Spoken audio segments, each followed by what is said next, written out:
It's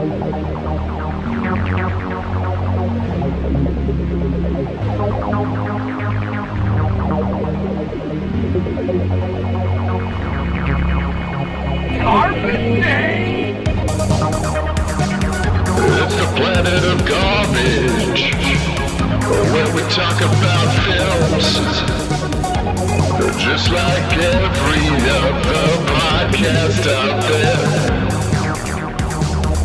Let's talk about a movie, maybe something close to your heart. We can break it down and really celebrate the art. Maybe it's something stupid, but in a funny way. It doesn't really matter, I just want to talk about movies every day. It's the planet of garbage, where we talk about films, just like every other podcast out there. If you've got any better ideas, I'm open to them. Until then, let's continue to drown in capitalism.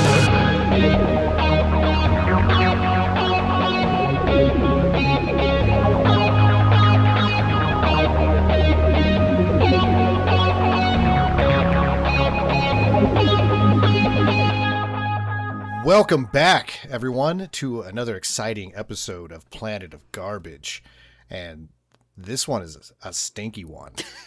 But I'm excited, even if my guest isn't, because it marks the return of my favorite series, carried over from the Arlenauts podcast, How Is It Aged?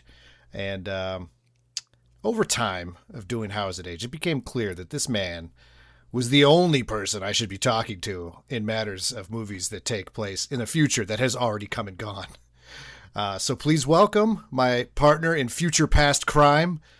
He's definitely going to do the time. It's Dirk Marshall. Oh, I'm so happy to be here with my fellow roller pud. Railrod, what did he call him? He had a Ramrod or something? Ramrod, yeah, fellow Ramrod. The language in this movie is absurd. They kind of try to do like a cyberpunk, like what's up, Preem Choom? Oh my gosh, the technology. There's a lot to discuss in this movie. There's a lot. We're talking about 1990s Prayer of the Rollerboys, starring Corey Haim and I guess Patricia Arquette and you know what? Mike Pellegrino too. I like him. I like Mike Pellegrino. Yeah. This movie is you can blame my friend Mike. This was his request. Mike's an old friend of mine, longtime supporter, and he was like, "You guys got to do Prayer of the Rollerboys." Oh man. Thanks, Mike. And I was like, it does. It's a little vague about when it takes place, but it's so clearly. I did some research and it was like it's 2000s-ish, early 2000s. Yeah. Where it's supposed to take place. Let me give you a brief breakdown here, and then we'll talk about it, how it's aged, whether or not it got some things right.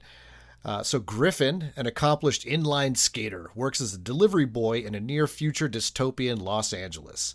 The city is overrun with poverty, crime, and drug use, and is considered one of the United States' only free territories in the wake of the Great Crash, an economic catastrophe triggered by the greed of previous generations that has severely crippled the United States and left its properties up for grabs by foreign corporations and interests.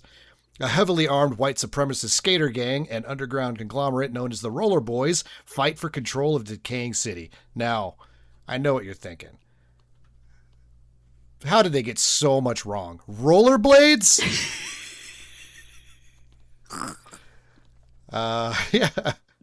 Thoughts on that little preamble there? Oh my gosh, there's so much. So, when was the first time you even saw this movie?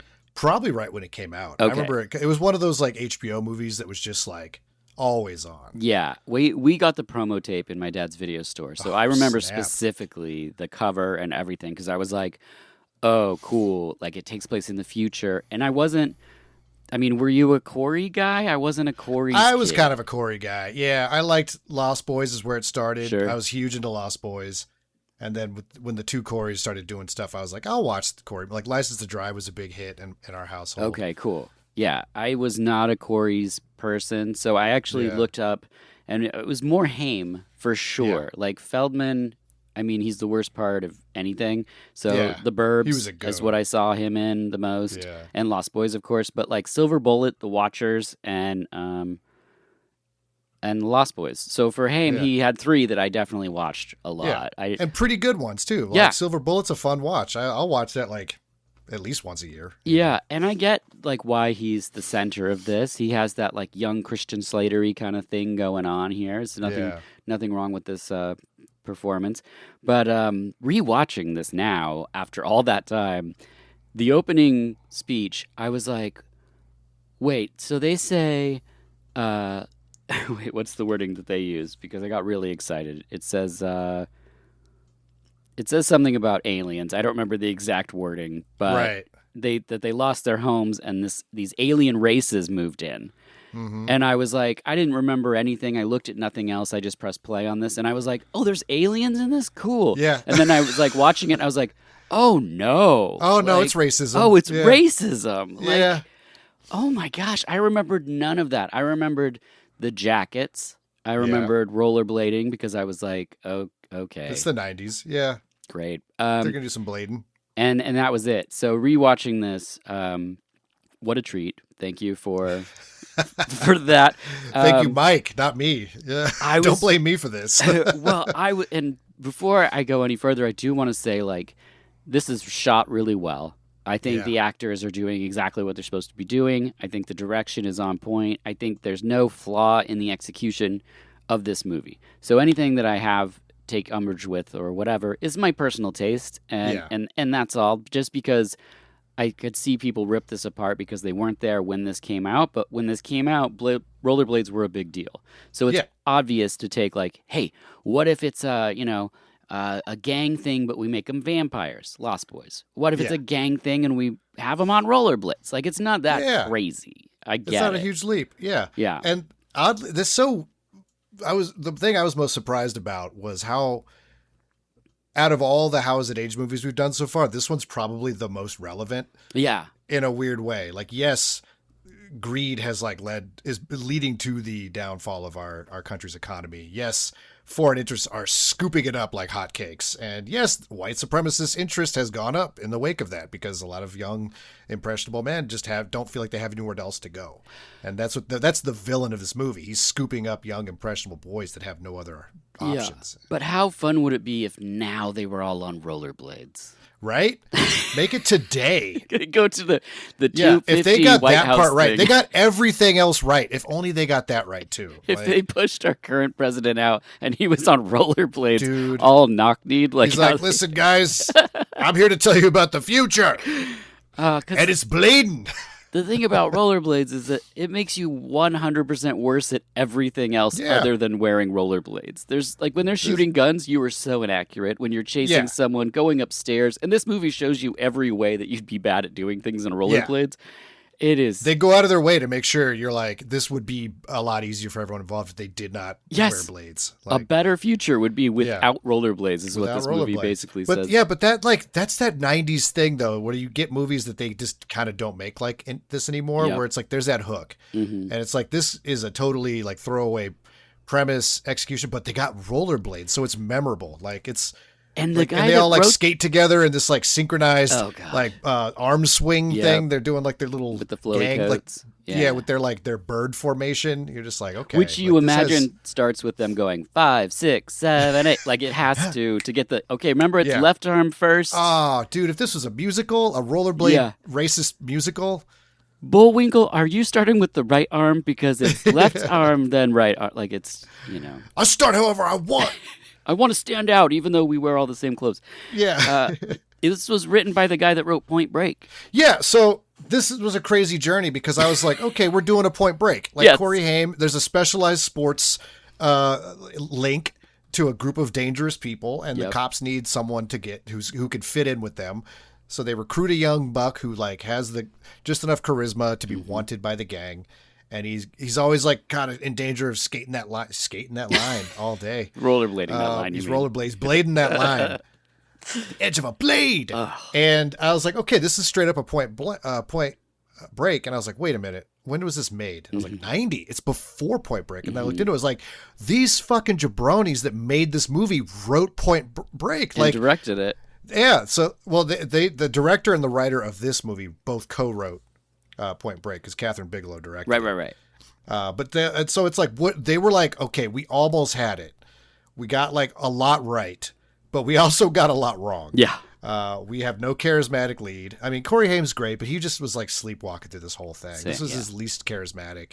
He was here for the blading because apparently he did all of his own stunts. Oh, I think he was here for the open mouth kissing because that is some of the hardest open mouth kissing. I've never been a Patricia Arquette fan. Like out of all the Arquettes, I was like, she's all right, but she's she's kind of a little like goofy for me or whatever. But the way she was kissing, I was like, I think I'm into Patricia Arquette now. She is hot. That little tongue lick at the end when they were about to finish, I was like, that shit is lethal. Oh like, yeah, the finger business in this movie. Yeah. Is, Oh, dude.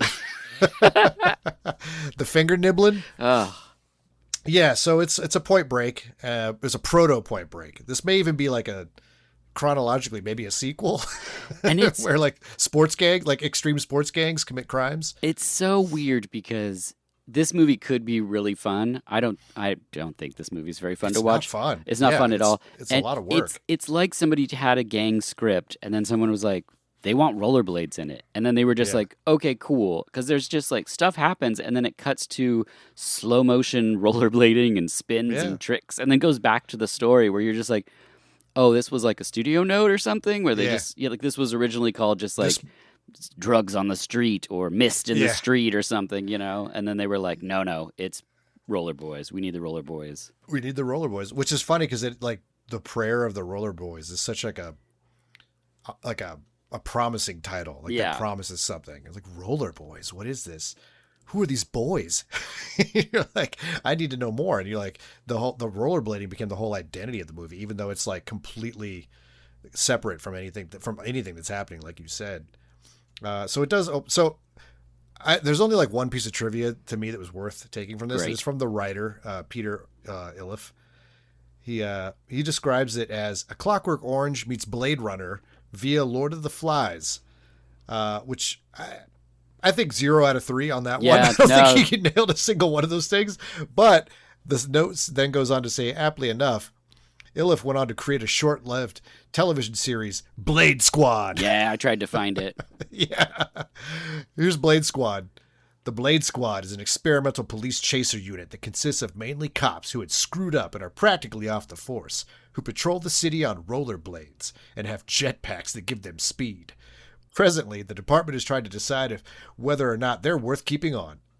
They're going after street punks who pull flawless robberies, and what they don't know is the man's brother was arrested by them and tried to run away and was killed in the process. He blames them and is planning on going after them. This was clearly user submitted. Yeah.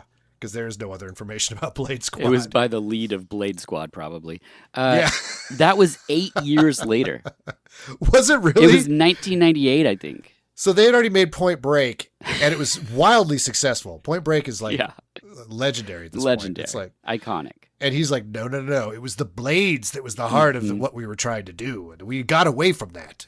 Yeah, when they changed it to Point Break instead of Point Blades, I was so mad. They undid all of my words. I wanted to see Ronald Reagan rollerblading. Yeah, dude.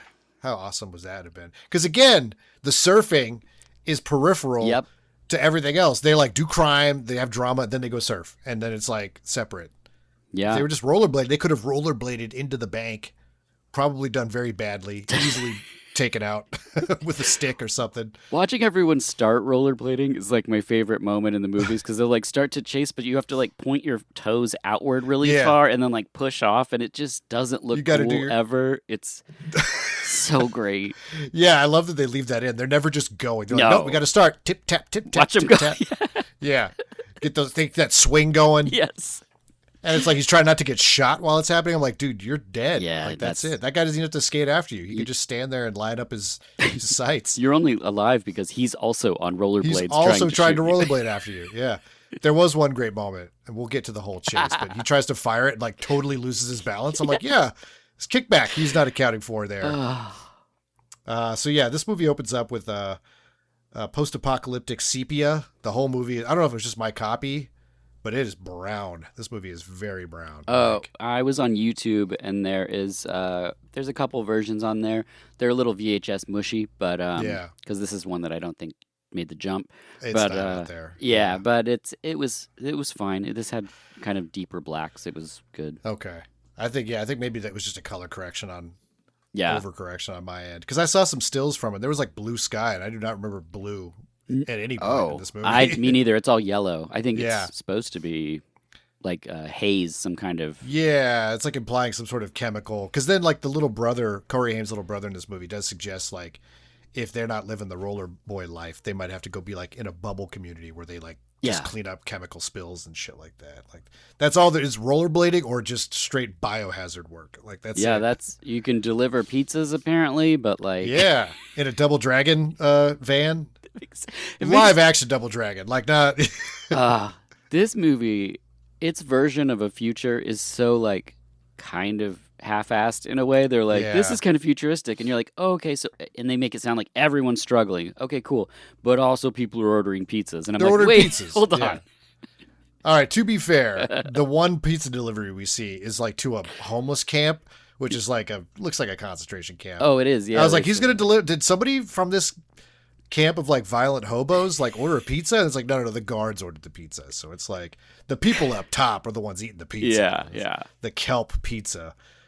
They're just like fishing shit out of the ocean and making pizza out of it is the implication. Yeah, because all of the nuclear fallout wouldn't get to the ocean, you know. Yeah, that's exactly. It's ocean's fine. That's just extra minerals, you know, extra supplements. So yeah, this movie opens up with Corey Haim just blading the shit out of a skate park. I love when he does a trick, it cuts real hard to like a close up where he could just like fly by the camera, so you don't actually have to see him take off or land. Yeah. It may be him doing the flip, but he's like not doing it in camera. You know, there's like a triple cut on one of his flips, and I was like, okay, maybe one cut for that flip. Yeah.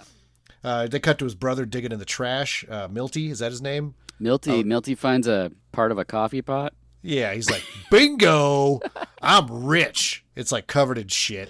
It's just digging through the trash. Yeah, it's like a coffee maker. I looked up this kid because he immediately looked familiar to me. He's kind of nobody. He didn't do much after this, but it's because he's very Jonathan Taylor Thomas coded. Like, he's got that kind of face going on, like very popular '90s face. Yeah, he looks like that every kid. Yeah. And then they just gave him like a tiny ponytail.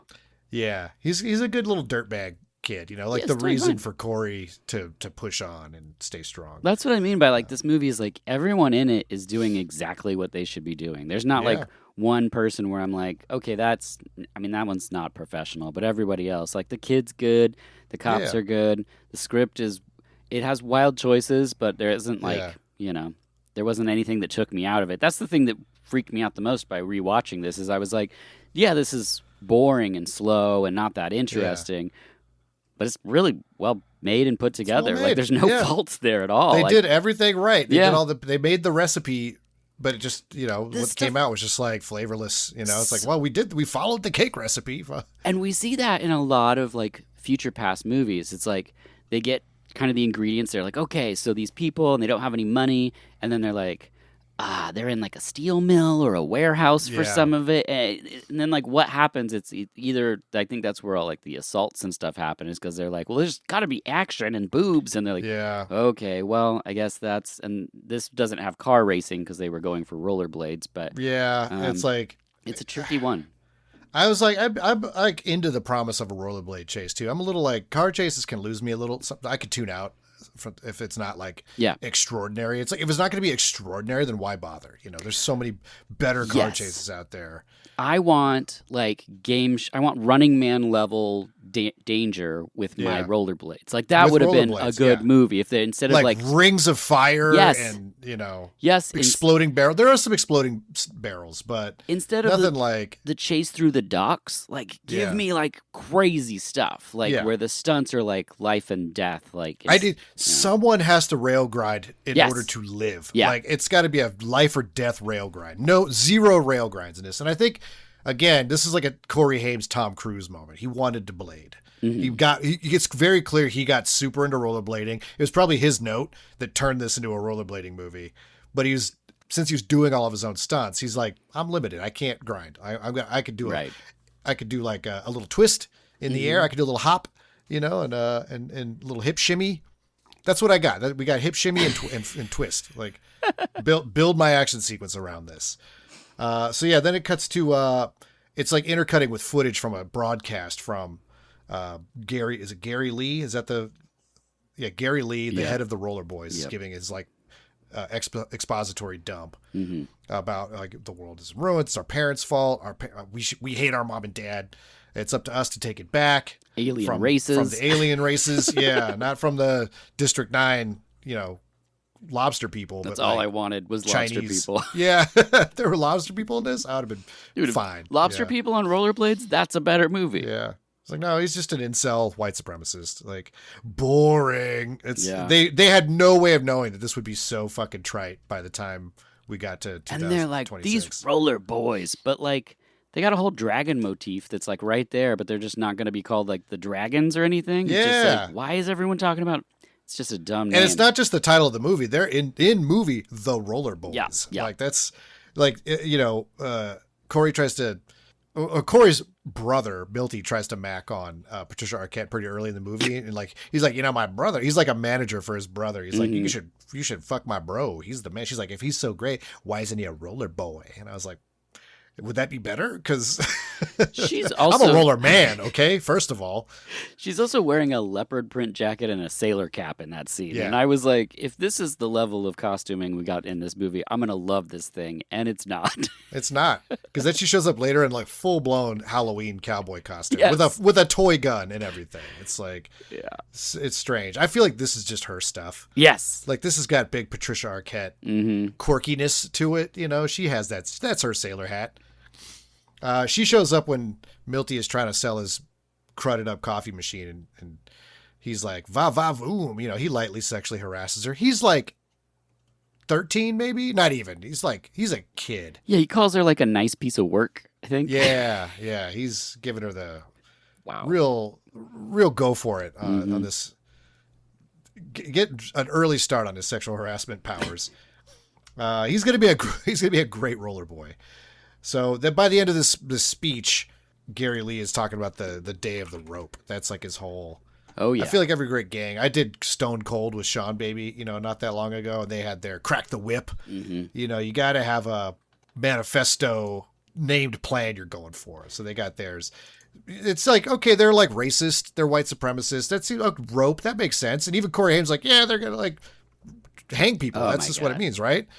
And it's not. There's a different meaning behind the it. whole mystery of it is a question no one would ask regarding racist Nobody would people. give a shit. Yeah. If they're like, well, they keep saying Day of the Rope. Yeah, I don't want to know. I don't want to know from that guy. I get it. History has given me all the context I need. Like, and they even do like their little like white supremacist like greeting is their fists knuckles out like they're tightening a rope like a garrote. They're like, yeah, dude, it looks super lame. Yeah, I'm like, Day of the Rope. Cringe. Like, I don't care. I didn't ask and I don't want to know. So yeah, we got the rope. You get it?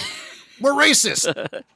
We're on rollerblades. Speaking of racism, Milty and Corey meet up and go back home to where they're like staying. And it's with Speedbagger. He's like an old grandfatherly black man. So right away you're like, uh-oh, this ain't going to work out. Because we're doing a Point Break. And if you're going to join a group of neo-Nazis, you can't have a black granddad. So, but he's teaching Milty how to box and, And he has so many bicycle parts in the background. And we'd already seen a skateboard. And I was like, well, if all these better modes of transportation exist, what the hell? Dude, prayer of the bicyclist boys, like, I don't know, it's Rollerboys has got, maybe they went through this checklist like skateboards, like we already did skateboarding, we did thrashing already, we can't do that again. Pogo boys, no. Pogo boys, yeah. Pogo ball boys, no. Yeah. Whatever. Skip it boys, yeah. What else do we got out there? Is that the thing where you put your foot through the ring and the ball's on a string? You gotta like basically try to trip yourself. Yes. There's a counter on it. Moon boot boys, where they're just walking on those spring shoes. The moon boots, yeah. One guy tries to take it off, and it, like the insulation stays on his foot. And he looks real dumb. That'd be Bullwinkle. He'd be always be pulling his boots off wrong. Yeah, I was thinking we should pitch a movie like Forever Yo-Yo Young, where we're like detectives, but we're always yo-yoing in between catching people and stuff. And then obviously the yo-yo, you like throw it out there and like like strangle a dude like as he's trying to run away. There's a movie I covered called Yo-Yo Girl Cop, and there's a part where she takes a helicopter down with her yo-yo, and it's pretty amazing. Hell yeah. Yo-Yo Girl Cop. Mm-hmm. That's a lot of things. That's a lot of different little things. Yo-Yo Girl Zombie Cop. They wanted to get all the people. So the yo-yo people, the girl people, the cop the people that like girls. Yeah. Yes. Yeah. Perfect. Well, so then it kept like, then we see a slice of life from Corey Haim. He's got a job. Mm-hmm. He works at Pinky's, like we said, the pizza place. Pinky's a real ball buster. Oh. He's like, remember, don't mess up my van. It's like, is this his first day? Like, does he not know that like this is the only van and he's got to be careful with it? This is okay world building because the van is very cool. It's got like grills welded to the windows. It's like future proof, It implies a level of danger that does not exist in this world. No, this is like class of 1999 danger implication. Like you got to go through a war zone to deliver this pizza, because he hands him an M16. He's like, here you go, take this gun. And they don't encounter anybody. They just are driving through empty streets. Everyone else is in camps and like homeless areas, but there's not like wild men running around. There's no threat whatsoever. There should be like this world is the way the exposition painted it. There should be like it should be the Purge, like 24 hours a day. Yeah, like just cannibals eating people and chaos. I've learned that my power comes from human blood. Like that guy should be in the movie for sure. Instead, they just see a house on fire and they go, "A house is on fire." I'm like, wouldn't that be commonplace in this wasteland? Yeah, I feel like there'd just be fires everywhere. Always, like, everywhere. Yeah, ignore the fire. That's the procedure. It's key. Drive away from the fire. Yes. So he delivers the pizza to the homeless camp, the guards. We see a little bit of compassion. Again, this is like starting to develop some good world building, some character development. Because like Milty, who seems like a little like even though he's a little kid, he's like that street punk, that's like opportunistic or whatever. But he sees a homeless girl and he's got his own pizza that he's eating and he stops eating and he goes over and gives it to her. So I'm like, okay, Milty's saved. That's his save the cat moment. Right. He gives the little homeless girl a piece of pizza. He sees someone who has less than he does and is generous with it. It looks like there's going to be consequences for it. There are not. Nope. There's just no problems here. They're fine. They get to drive away and they go to the fire. They drive by a fire. There's two men that look like they set it. They're like, can't really it's not clear who they are. They're scrambling around and they see someone there and they run away. And there's somebody trapped in the burning building. Then Corey Haim decides to sacrifice Pinky's van by backing it up into the building and collapsing a wall and bringing in Bullwinkle, who's a drug lab technician. And it's right where the guy was standing. Like he has to go in the house and lift the guy back up because he literally backed the van into the man. Yeah, they didn't show up, but this guy for sure got like it's crazy blown away by the back of this van. He drove with enough speed to break through a wall. Like that guy went sailing. He's like under rubble when he goes in there. Mm-hmm. Some pretty good stunt work from Haim. He's got to walk through fire. Like he kicks it out of the way because you could tell he actually got burnt. He's like, God damn it! It's real fire. Yeah. And so this is when we learn that they've got a future drug. Another great, addition to any future past movie. It's called Mist, and they smoke it out of like laser hookahs. Yes. Which is like, seems like a lot of work for just a cheap drug. Like. It really does. Make it look like lasers. The first time you see like two houseless people smoking it, they have like these laser tubes, and I was like, "What is this?" Yeah, they're like smoking like from like rave pipes. Yeah, and it's like, why?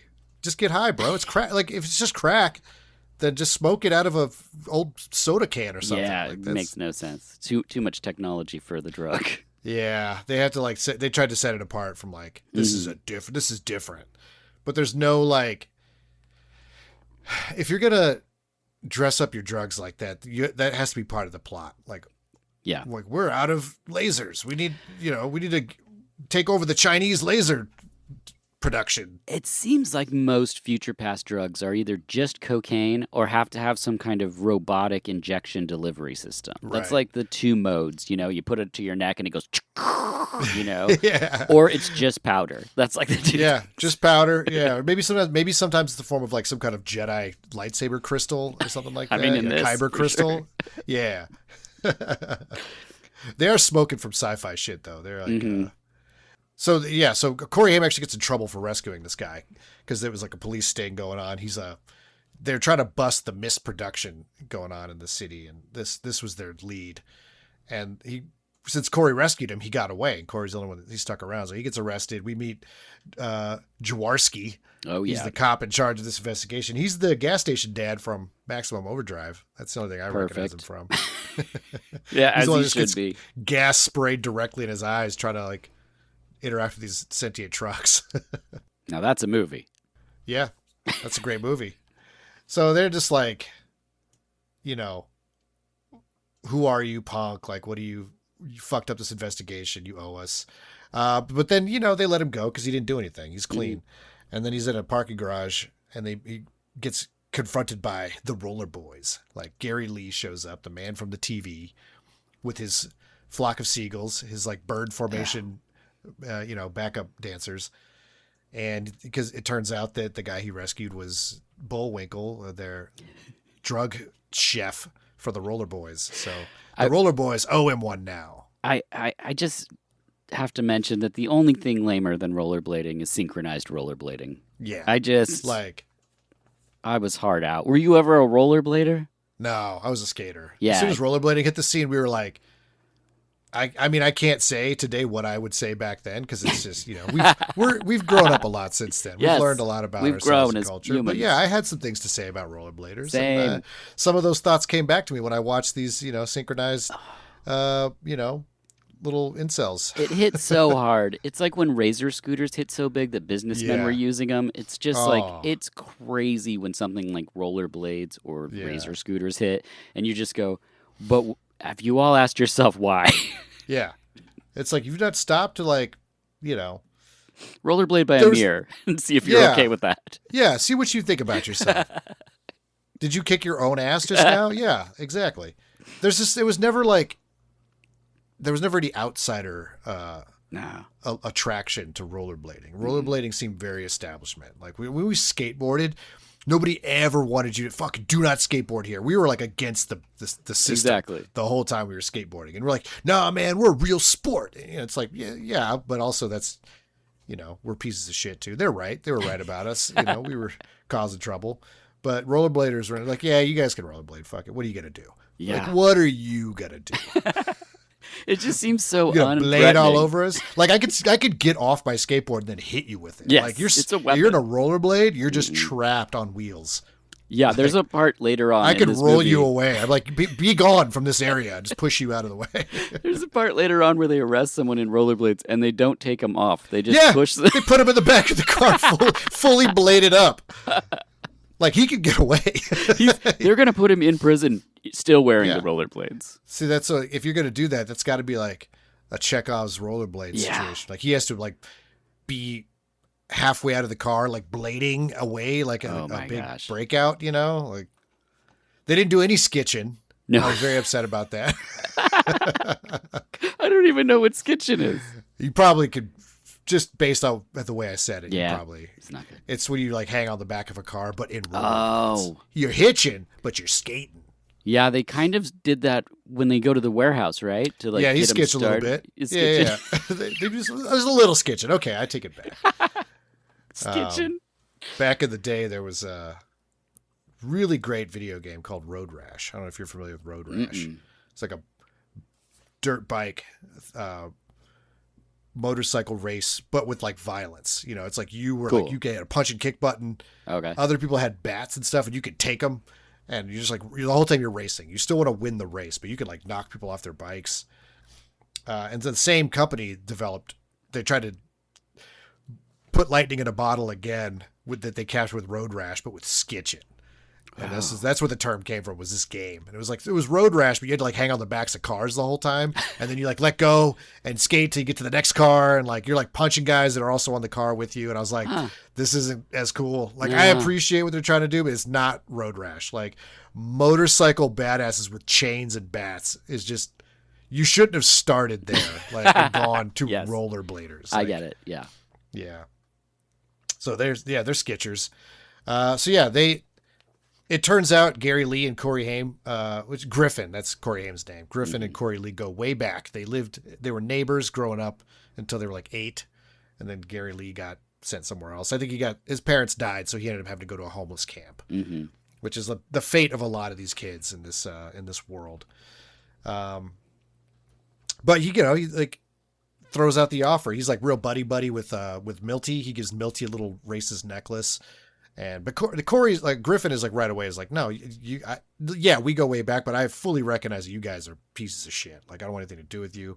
Right. As soon as they leave, he's like, you take that necklace off. Like, I'm throwing the trash. Like, these guys ain't shit.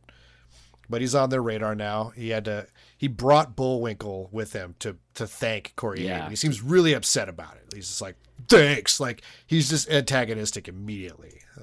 He sucks. That guy sucks. I think he just wanted to die. He sucks the whole time. Yeah. He sucks the whole time. He's got that face too. He's got like you suck. Yeah, just like pinchy, like he smells something bad the whole time. Like that's his.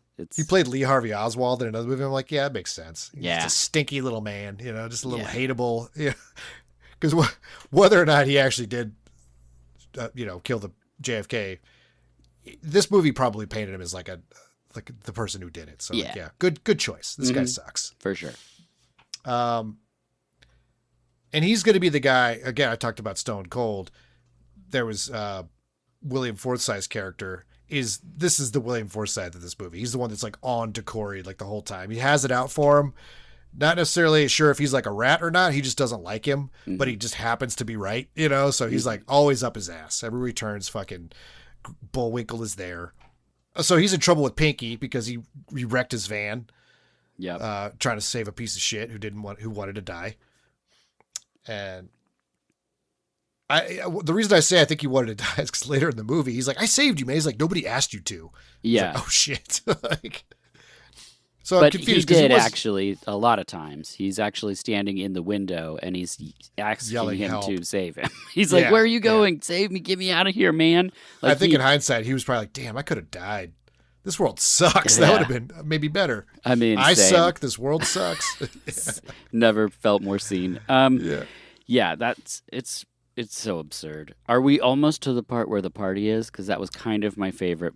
Yeah, I thought of you when I saw this. Like, okay, here's one little piece for Dirk there. We're almost there. So he's in trouble with Pinky because he crashed his van rescuing a dirtbag. But then like, as he's getting reprimanded, Pinky telling him, you owe me 5 years of your life, which I guess he's like an indentured servant or something. Delivering pizzas for 5 years for free. Yeah. Oh, no. I have a job. But then like a new a family minivan pulls up. Not at all apocalypsed out in any of the right ways. Drastically different from the first van. Just, it's a mom van. It's brand new. 100% brand new mom van. And like Milty and a rollerboy get out. He's like, what the fuck? He's like, yeah, I hit up Gary Lee. He said he owed us one, so I called him the favor right away. He's like, got him a new van. He's off the hook. Pinky's got his van. And now they're sort of in with the Rollerboys. Milty done fucked up. He called in a big favor.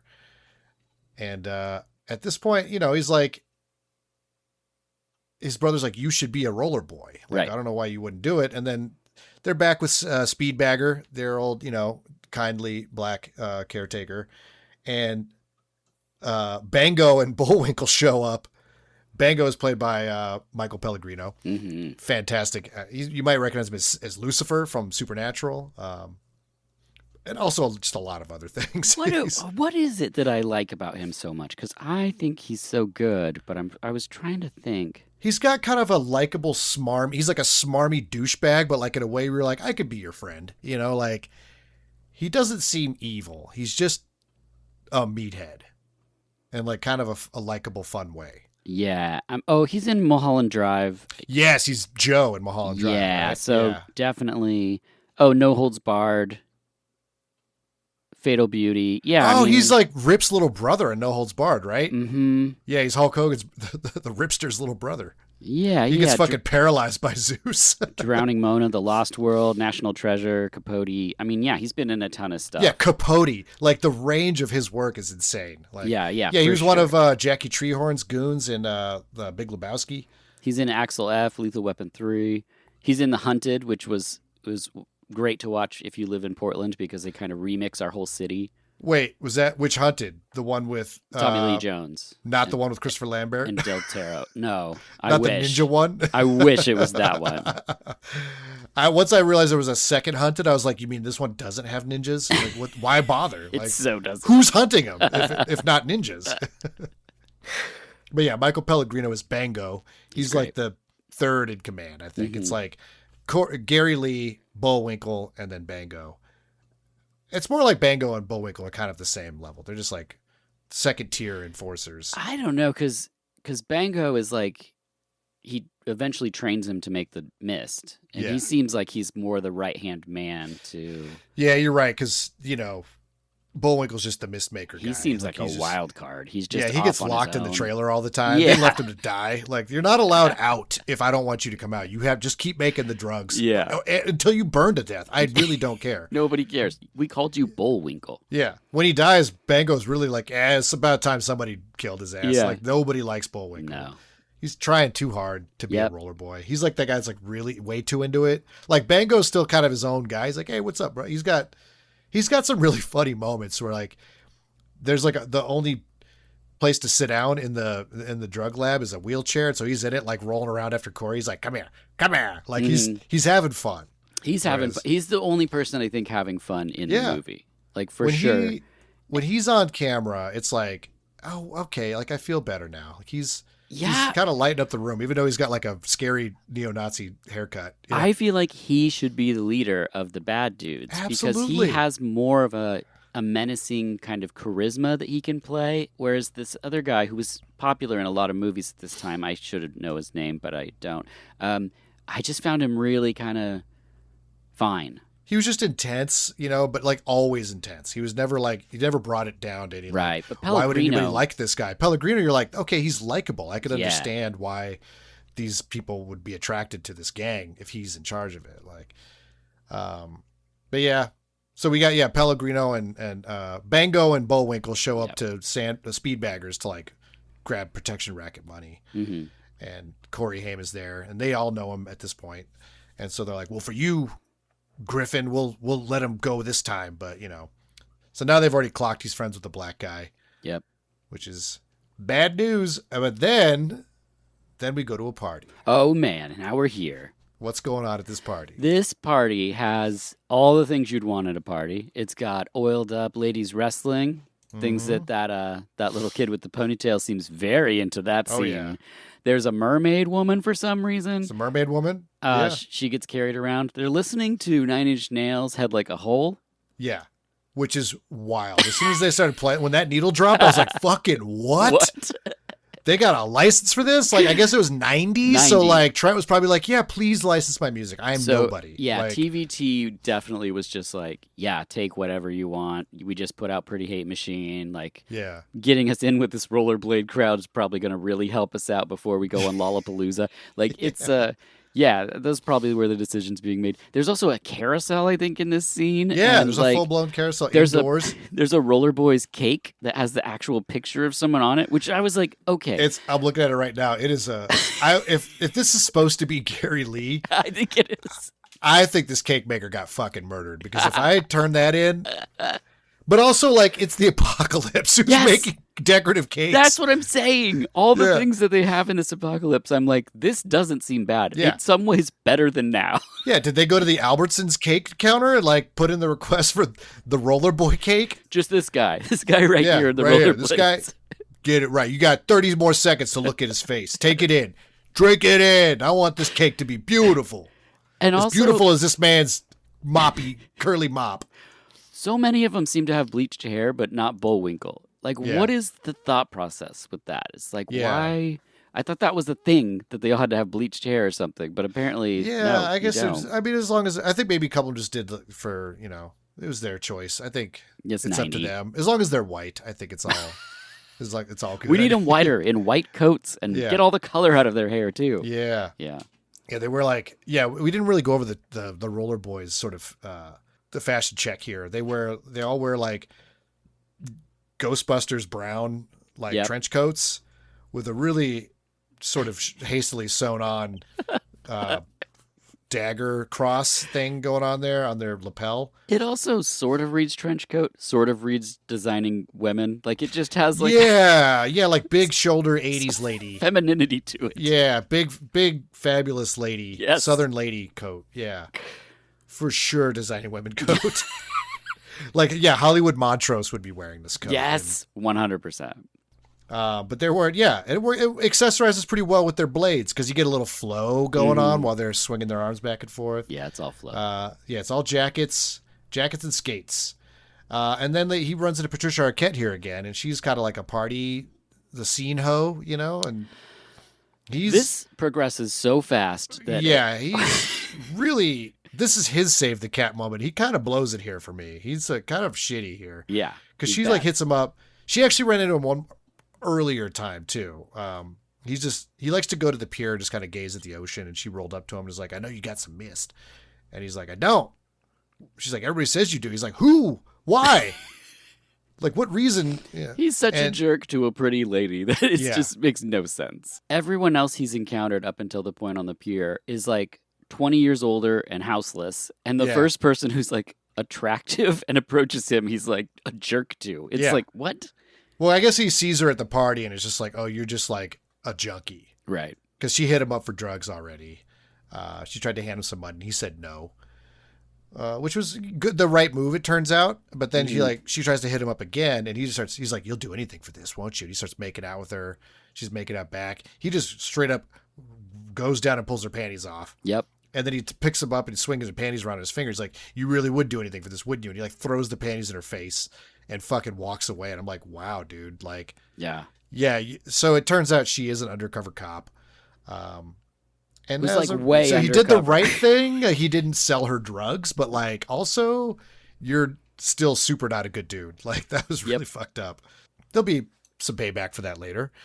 But then he goes off to like on his own to a nearby fair. Am I correct in this? It's a topless homeless camp, is what I wrote down.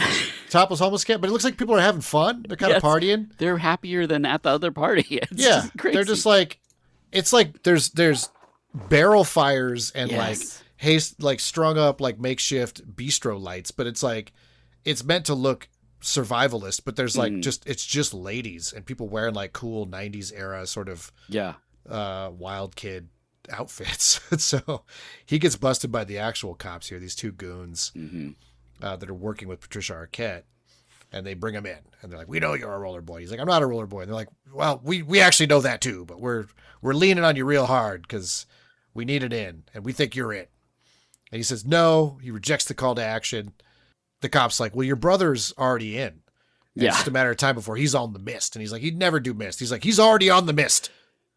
He's like, you don't know anything, and leaves. The first thing he sees when he goes out is his brother selling mist to some like Kyle MacLachlan Temu version. Yep. And yeah, his brother's in the gang. He's selling the mist. So Making bank. Yeah, he's making some fucking bank. Well, there's no problem with money flow in this movie too. There's every stack of cash is the largest stack of cash you can hold. Cartoonishly fat stack of cash. Like, here you go, kid. Boom, cash. And then there's the rival gang B13 shows up and just starts smoking people. The problem is they're not on rollerblades, so they instantly have an advantage. Yeah, they just show up in cars and with guns and just kill everybody. Yeah, they're going after Corey because they think he's a roller boy. Because fair enough, he's blading. Sure. They started to paint a world where it seemed like everyone was on rollerblades, because then Patricia Arquette shows up. Yes. But the first time we see her, she's on rollerblades. So like, oh, everyone's just a blader. That's like the future. But it's like, no. It's this gang and this kid. Like, that's it. And you're like, okay, like maybe separate yourself, your identity from this gang weird. of vicious racists. Also, the other gang doesn't really have a gang outfit. They all dress like they're sort of the like 13th person down on like a bad dude in a movie. Yeah. They're just sort of like filling in space. They just Yeah. maybe a bandana and a denim. They're all very noticeably not white. So this is kind of like there's no home for them on the Rollerboys. So they had to start their own gang. So it's Yes, you're rooting for them already. yeah. I'm like, yeah, shit. This is a diverse group of people that are, Kill the taking out these racists. racists. Yeah, kill the racists.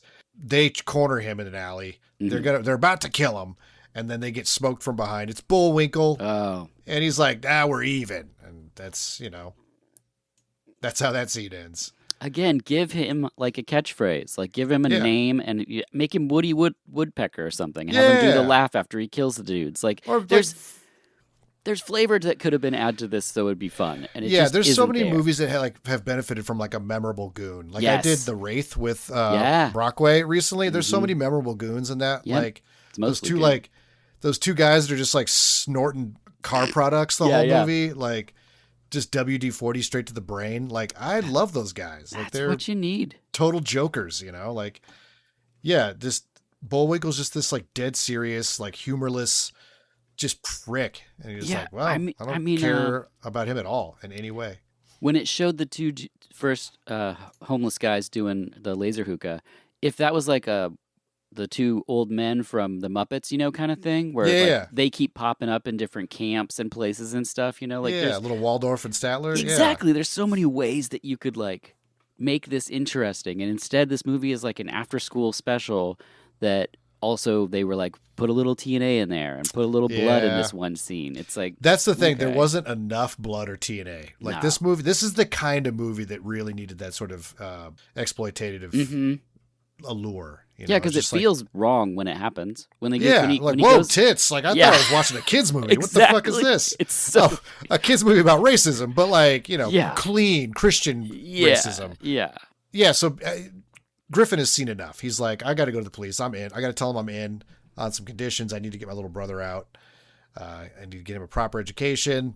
They're like, go fuck yourself. You know how much it costs to relocate somebody. Mhm. But he's like, you got no choice. Like your brother's in. If you want to save him, you got to do the job for us. So he's got to like try to join the Rollerboys officially. Yep. And Gary Lee's like super excited because he's like an old friend from the neighborhood. They apparently had a past together. So weird. They grew up together. Yeah. I think it's hilarious that there's a part where the little brother is like, I think they say it a couple times in the movie, but they're like, once you're in, you're never out. And I'm like, yeah, Yeah. that's how every gang works. There's not Yeah. like a gang where they're like, okay, you're in for 6 months and then you we'll need do to a reapply. trial period. Yeah, Yeah. it's like, what? That's not shocking. That's Yeah. gang rules. It's like almost as hard to get out of a gang as it is to get out of your Planet Fitness contract. It's Oh, I it's bet. that bad. It's so yeah, we cut to Gary Lee's like office. He's got this swanky like LA style Oh, Hollywood, like bigwig Hollywood guy office. this is one of my favorite things in future past movies, and also I guess 90s detective shows with vampires, is there's TVs where TV shouldn't be and Yeah. multiple TVs. And this has mannequin TVs, and I love the mannequin TVs. The mannequin TVs are great. Gives you something to shoot at. Yep. I love mannequins in like a hideout. Yeah. That's Gotta it. have them. There's also a lot of street art in this movie, like the rollerboy street art. Yeah. It's really funny because they're a racist gang, right? But they clearly like Yes. hired a graffiti artist from like the East Coast, Uh-huh. the hood, because this is very like it's like wild style all the way through. It's like Yeah. these racist dudes from LA would not be spray painting like this. This is It's like so- totally out of character. And when they eventually show who's making the art, Yeah. it's like that white guy's doing this. Yeah. And like it's the leader, right? It's Gary Yes. Lee because In he's the doing it end. in prison later. Yes. So That's my much favorite of it. scene because there's like the whole prison is like done up. He's got a can of spray paint and he just goes. He's like, we supposedly caught him in the middle of this huge mural, and then he's like, after he's done talking, he like turns around and goes, "Tss, tss," Yeah. and just like sprays a little black on this already finished piece. We're like, oh, okay, dude, yeah, you're the artist, got it, So funny. sold. But yeah, he goes. Gary Lee's in the middle of this big arms deal with a Chinese businessman. Bullwinkle's there, and he's immediately like sees Corey Haim. He's like, "Fuck this guy! I hate everything about him." anyone but him. Mm-hmm. He's like, what are you doing here? He's like, why'd you change your mind? Like, just up his ass right away. And Gary Lee's like, dude, get the fuck out. Like, I don't have time for whatever this is. You know, this jealous little bitch routine you're doing. It's clearly like every day with this guy. Oh, yeah. But then like he's doing business with the guns dealer, and the guy's like, he's like, yep, I'm buying back America $1 at a time. He goes, who would want that? It's like it's a worthless product. Like, have at it, dude. Nobody gives a shit. This guy gets paid in a money belt. Yeah, I love this money belt too, because it's like sticking out. What? Like half the money is like sticking out halfway out of the top of it, like candy bars or something. It's just like, why even put it in a belt? Just like, put it in a coffee pot from the beginning of the film. Yeah, it would make more sense than anything other than this belt that's supposed to be worn under your clothes to conceal it existing. Yeah, he just hands it to a loose belt. To a guy in a suit. It's like, what? Yeah. Okay. You're going to be like, what the fuck is this? What do I look like to you? We have suitcases. Like, yeah. All right. I brought one. For this. I'm just going to put the whole belt in the suitcase. You amateurs. But yeah, Gary Lee is going over his big plans. You know, he's a businessman. He's not just a gang leader. Yeah. With a vicious white supremacist agenda. He's got like his fingers in energy and real estate and drugs, mostly drugs. But it's mostly missed. Yes. Mostly missed. Yeah, but he throws Griffin the gun. He's like, "What do you think of this?" And he's looking at it, and the whole time Bullwinkle's like, "So you didn't answer my question. Why'd you change your mind?" And Corey Haim goes, psst, and just fires the gun at one of the mannequins. And Gary Lee goes, "Same old Griffin." And I'm like, hold on. Just like when we were kids. Wasn't he 8 the last time you saw him? Like, what are you talking about, same old Griffin? Yeah. He wouldn't be able to lift this cannon. No, he shot mannequin TVs when we were 8. I remember. Yeah, probably. That's probably. I mean, it's the apocalypse. They probably. Yeah.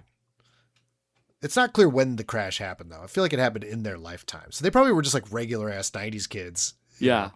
I just love that like, they blame their parents for the crash and then also everything else. Like they're constantly like, my dad was an alcoholic and like my dad did this. It's just like, all right. And also the Asians. It's like, well, okay, whose fault was it? Like, they're mad at their parents for ruining the economy. They're mad at the Asians for like buying it back. It's like, what? Wasn't that like an attempt to recover it? Like, they're just mad. Why would they buy it if it was worthless? Like, they're going to try to do something with it. Like, that's more than your fucking parents did. Just hate your parents. Like, do a Children of the Corn. I get it. Their feet are hot from wearing those rollerblades all the time. Yeah, their ankles hurt. I mean, it's just sweaty toes. So gross. All day. That California apocalypse heat. Oh, when they take those off, no, that's not good. No. They got to put it right back on. They're like, oof, I don't know why I did that. The prayer for the Rollerboys is for foot powder. Yes, seriously. They need tough actin, tenactin. Yeah, they need bunion rings. Bunion rings. They got those little like stickers you put on your bunion. Yeah, I don't like call them bunion rings. That just ruined onion rings for me. But, you know, Same. I don't think they're called that. Oh. But we get a little piece here too, a little more world building when they come in on all the TVs. They're showing the news, and they moved Harvard brick by brick to Hiroshima. So we're losing all the colleges. And Corey Haim is like, that's one of his goals. He wants a college education. He's like, there's not many colleges left by the time I get enough money to go. It's such a weird plot point that he's like multiple times brings up college in a world that's supposed to have burned to the ground. Yeah. What do you want fucking college for? And then Gary Lee at one point is like, you want to go to college, bro? I'll send you to college. I need smart people. It's like, okay. He's like, what do you want a degree in? And he goes, sociology. He's like, never mind. You can't go to college. No, I thought you were going to say drug manufacturing. That's like, I don't have any use for anything else. Sorry. You get in there on a rollerblading scholarship for drug manufacturing. That's the only college we're talking about here. Gary Lee wants him in the gang, so he's got to do his little initiation. He's like, so I'm in, right? He's like, not so fast. Oh. We got a fun thing to do. A life or death, high stakes roller off. Blade off. That's what it is. Against these people you've never seen before. You know they're dead. There's no reason to learn anything about those guys. Most uninteresting people in the film. There's there wasn't a second I was like, I hope that guy I'm just like, I've forgotten they exist and they're on screen. Yeah. Yeah, one guy is clearly like the blade coordinator probably. Yeah, he's the stunt guy. Yeah. Yeah.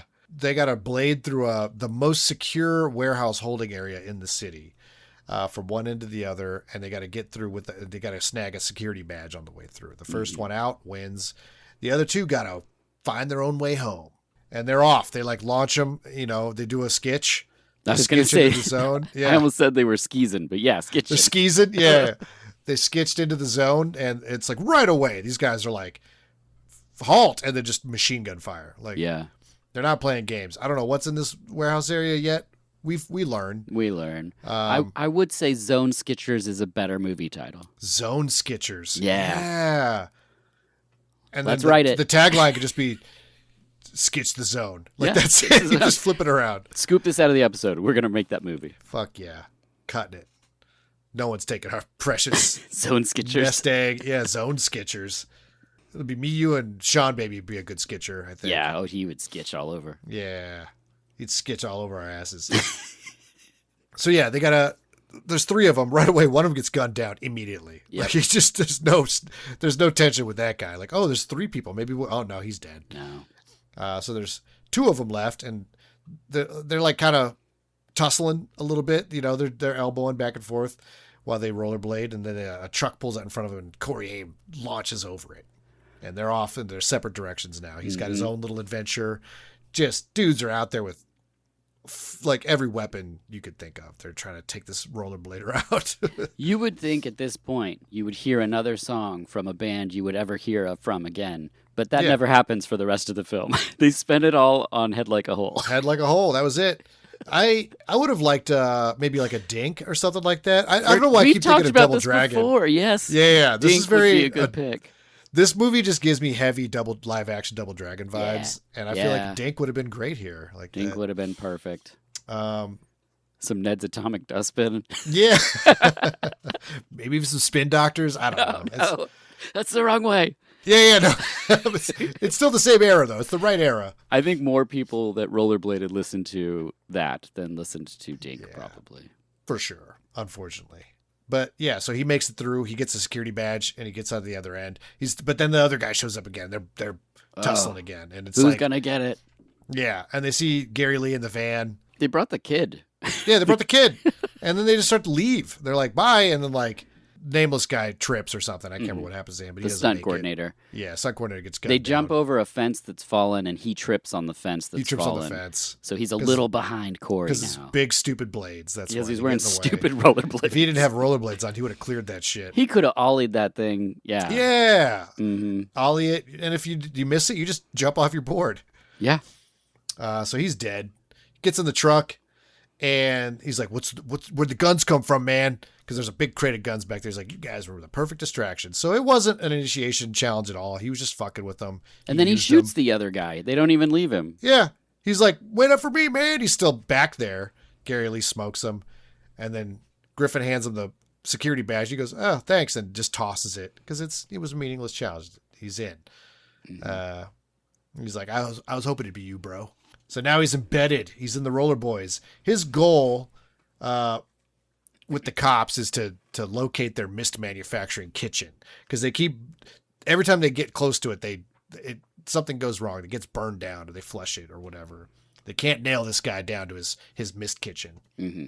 So he gets his little weird cult Rollerboy initiation, which makes me wonder, is like, it's just one guy. Like, yeah. Do you do this for every time there's like one guy that joins the gang? Like, yeah, that first guy that got in has got to be so sick of this initiation because there's like 60 people. He's like, again? Yeah. Can we just do this in groups? Why does it have to be individual? Yeah, tighten the rope. We get it.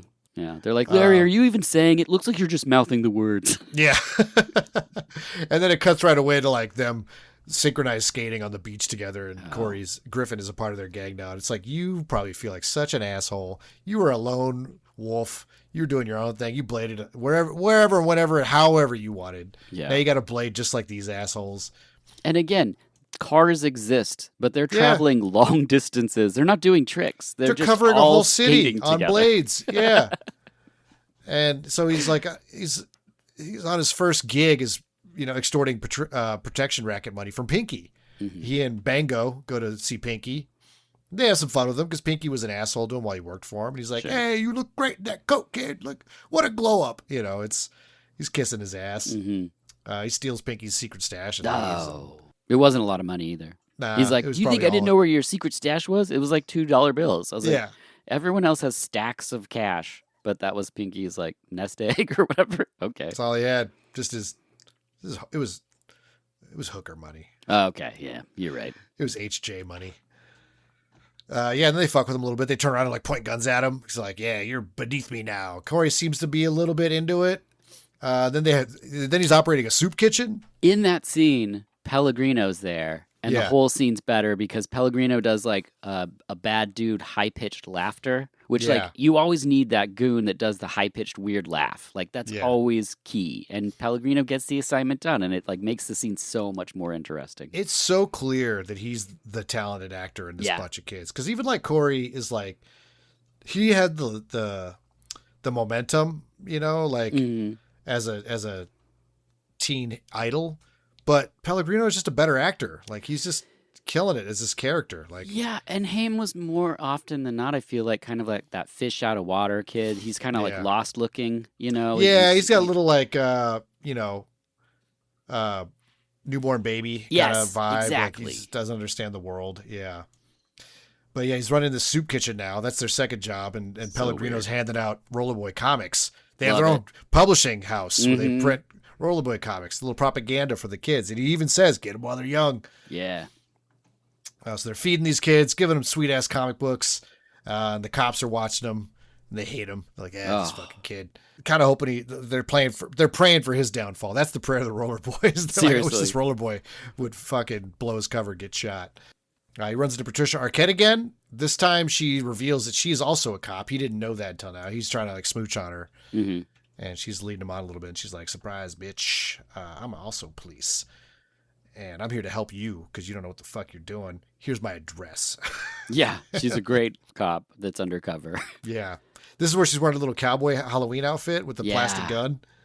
But even the other cops that are like, these two goons are like in the van all the time. They're the van goons. Yeah. They're like, where does she get these costumes? You know, she's like, what does she think this is, Halloween? And it's like, yeah, honestly, good call on those guys' part. That was, you look silly. It's weird to draw that much attention to herself, but whatever. Yeah. She's just a hot roller girl stand, I guess. That's right away. There's like, she's like, you got to get in big. We need you to get into the kitchen. And then we cut to Gary Lee showing Corey Haim the kitchen. So it's like easy. It's all done. Easy. Yeah, they just take a ride to the manufacturing plant. They have a little friendly roller off, you know, because he's like, you still can't blade better than me, and he's like, son of a bitch. The stakes of this were so confusing because it was just like, they're just like, how my dad's faster than yours kind of thing from when they were 8, but they just like go to a fence. Like it was just like, what is the like? They should have been like, all right, first one to the you have to jump up on a metal hook and swing over the ocean and do something rad, but instead it's just like they just get going and then they stop at a fence. It's just a straightaway race. Totally had you, and he's like, nah, and then they just cut to the next scene. Yeah, it was like, but wait, one of them got to the fence first. Like, you did have him. Yeah, in your dreams, bro. But yeah, he's like, enough fun. Let's talk business. He takes him into the lab, and it's inside of a factory, and then in the factory there's a little like it's like a mobile home or something like that with a gigantic handprint sensor. He's like, only I can get in or out, and he turns it on, and like fucking Bullwinkle comes at him. He's like, unless you smash it with a fucking car. Like he's still mad that he got rescued by way of wall smash. This hand scanner is my second favorite piece of technology in the film after the dash maps. Which dash maps, is like in the beginning when they're in the pizza van. He's like, the dash map is on the fritz, and I was like, okay. They predicted that we would have these screens in our cars that would show us where we're going. But also, most of this city is rubble. Do you need a map? Like, is this accurate in any way? Like, what? Who's updating that? Yeah. There's a giant boulder in the middle of the boulevard. You can't go that way anymore. Hey, on 6th Street, that house is on fire. So if we could add that to the... Let any local pizza man know. Maybe he'll be able to drive through it. Yeah, this handprint thing is great, though. It's like the size of like a crosswalk sign. It may just be that. Like I think so, yeah. Yeah. Repurposed. Somebody, like one of the set designers, just went outside, just ripped it off the the pole. I got one. Hey, I got what you need here. Just hung it. Boom. Done. It's got what else you flash need? and lights. You need a dash map? Yeah, here's a 20-inch TV. Just put it sideways in the car. There you go. Dash maps. So yeah, they show him how the drugs are made, and he's like, maybe one day you'll be in here. This is like the top position, which seems shitty because like where he's at now, the street level thug, he just gets to blade around, harass people, eat pizza, make out with girls, or he could just be stuck in this trailer with no way out. Yeah. That probably smells like feet. And for some reason has mice in it too. Yeah, it's got mice. It's not airtight. Yeah. There's a big vat of acid with no ventilation. Yeah. That's when they reveal the backup, the fail safe. Is just if the cops ever catch wind of them, they just hit this button and a vat of acid just flushes the whole thing, and it goes right into the sewer system. So yeah, they got it all figured out. That's why they can't catch these guys. That's why they need Corey Haim. He goes over to he's like, it's too much pressure. No, he goes home. He bought a new Winnebago, and Sandbagger's just like, fucking, yeah, great. Like, you're a racist now. That's fun. Can't park this here anymore. Like, I don't want you here, which is fair. Like, yeah. I mean, he told him, like, I mean, it's just like, and then Corey Haim's just like, I'm just going to back this in here because I'm a roller boy. You don't want to tell that guy, the one person that they're against, that you're undercover? Like, hey, it just so you know, you're going to see and hear about me doing a lot of bad shit, but like, it's for the greater good. It's so dumb. Lets this guy believe that he's like just suddenly thrown in with a bunch of like evil racists. Like he thinks Sandbagger would be like, hey, Rollerboys, I know what you're up to. No, he would sell his buddy out, you know? It's so weird. Yeah, but Sandbagger's like, I've seen this, like, he's pretty great character overall. He's like, they're like at the Rollerboys on TV, and he's like, this is nothing new. I've seen this before. Yeah. Like, He's I great. know what hate looks like. Mm-hmm. But yeah, he's really disappointed in Corey, and he's like, you can't park your Winnebago here. You get out of here. And he goes inside. His little brother is on that mist. He's on that shit. Second favorite scene. Little stoned kid. This is stoned kid. I was like, yeah, dude, go there. This is great. It's what this movie needs. Yes. Either violence, tits, or stoned kids. Like, give me something apocalyptic. That kid has a laser hookah? Like, how did he do it? Like, no, he's got a little ventilation mask. Oh, that's right. They show the mask thing. He's got a little mask with a pump on it. There's so many ways to do mist. It's a versatile, confusing drug. Yeah, it's true. What does it do, I mean, it makes him sleepy, I guess. Yeah. Apparently the Chinese developed it to pacify their masses. That's like the only backstory we get on mist. Right. Not like, it makes you fucking come in ways you've never felt like before. It's like nothing. We don't get any. It's just a future drug. That's all you need to know. Yeah. The people can't get enough of it. So yeah, he's like, damn, man, this is all falling apart. I'm feeling real bummed out by this. I'm going to go see that hot chick that's a cop, but she gave me her address. Like, that's right. He goes over and just immediately starts dumping it. He's like, I don't know if I could do this. Like, just right away. God. This part, there are some edits in this movie that are so breakneck crazy. And this cutting from like the high kid to him being like, my dad. And like, I was just like, oh, what happened? Yeah. He goes there. He's like, it all starts with my dad, I think. And she's like, oh God. Okay. We're going to do this. If you were bummed out by the high kid, here's a story about my dad. And you're just like, oh. She great. starts kissing him to get him to shut up. She's like, I'll make you feel better. She's like, just fucking whatever. I mean, I guess it does make sense. Yeah. Yeah. It's it. It's a callback. Yeah. Yeah. And the guys, the Van Goons are in there like, I bet you can't close the deal. He's like, well, I'll take even odds on that. Yes, this is what I'm talking about. Like, they almost have the old dudes from the Muppets going on here. Like, they have a funny little bit, but they also have a chance later on to, like, bring it back, and they don't. Like, there's just, I'm like, all right, well, what are you doing? Because these guys are always listening. So I thought this was weird because, like, she's the one that initiates this makeout sesh. Yep. And it's like, she knows the goons are out there in the van, right? Like, they're her coworkers. But she starts like taking his pants off. She's like, let me make you feel better. And he's like, oh God. And then she throws his underwear in his face. She's like, how do you like it? Like, she is like fair play. Yeah. He like throws his head back. And I'm like, well, I think actually you'd probably just cover up. Yeah. Like, I'll just stay here, dick out. Just all rocked up in her house. Yeah, just bricked up. You did this. Now I got to stay here. I can't blade like this. Got to blade home all hard as a rock. Fuck that. I'm going to go in the other room and pray for my roller boy. You know what I mean. That's how we pray. That's how we finish. So yeah, he leaves there blue-balled as shit. And one of the cops is stoked because he's like, I knew it. And he gets all the money. The one cop that lost is like, I knew that little pussy couldn't close the deal.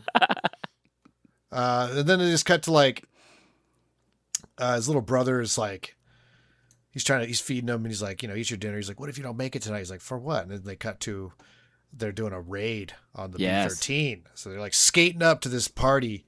Overall, just looking like a lot more fun than the Rollerboys. Yeah. Overall. They got ladies, something the Rollerboys do not have. They're incels. I mean, all this gang would have to do is a gravel moat around where they're at. And the Rollerboys would be like, oh, God, we can't. I guess we got to rethink this whole thing. Time to go home, boys. Pack it up. Sand. I mean, there's so many different things the Rollerboys would be like. They send out the first Rollerboy, go scout out that pavement, bro. He's just doing a weird walk trying to get over to him. They're doing like a shuffle, a curling thing where one guy's got to go out there with a broom. He's like, my bearings are all messed up from the sand now. I can't roller. Oh. How am I going to get home? He's laying on the ground like he's injured, like he's been shot. I can't fucking skate. My blades. You go on without me. But yeah, apparently there's some sick ramps set up around this instead of gravel moats because they just airborne the shit out of this party. They all fly in, so good. Doing leaping skate buys, blade buys. It's a blade buy. Yep. They're not doing a drive-by. And they shoot up this group. There's a couple of kids there, I think, that Corey Haim he lets saves escape. 2 kids. Obviously, Bullwinkle sees it. Yep. So he's like, you couldn't do it, could you? You don't have the stomach to shoot kids. It's like, fuck, okay, like... And then another guy comes up and he's like, what are you guys making out over here? I think it's Mike Pellegrino. Yeah. I think it's Bango. Bango's like, you two fucking clowns suck. You both suck, and I don't suck in such a noticeable way. It's so I wish this movie was more about me. Me too. Bango. So yeah, they're catching up with Patricia Arquette again. He's like, I don't think I could do this. We're going to leave.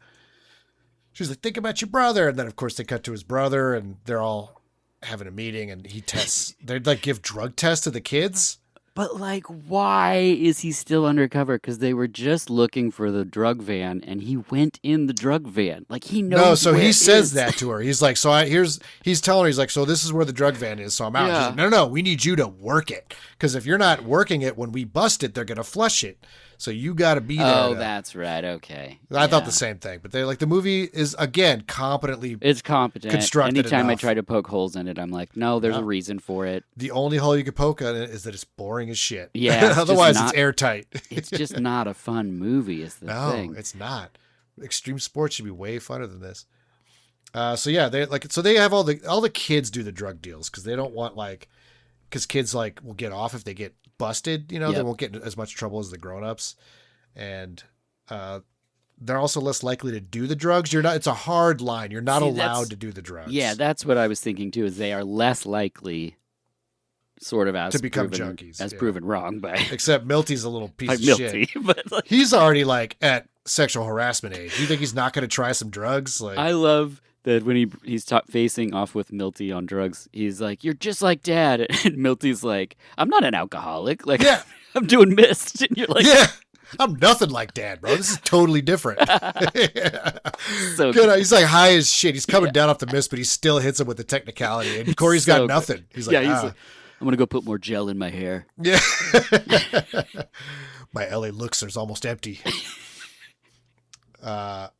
Definitely using LA Looks. Oh yeah, that's LA Looks for sure. But yeah, so they drug test this kid. He's like, this kid's a fucking junkie, man. He's like, get your act together. And he slaps him.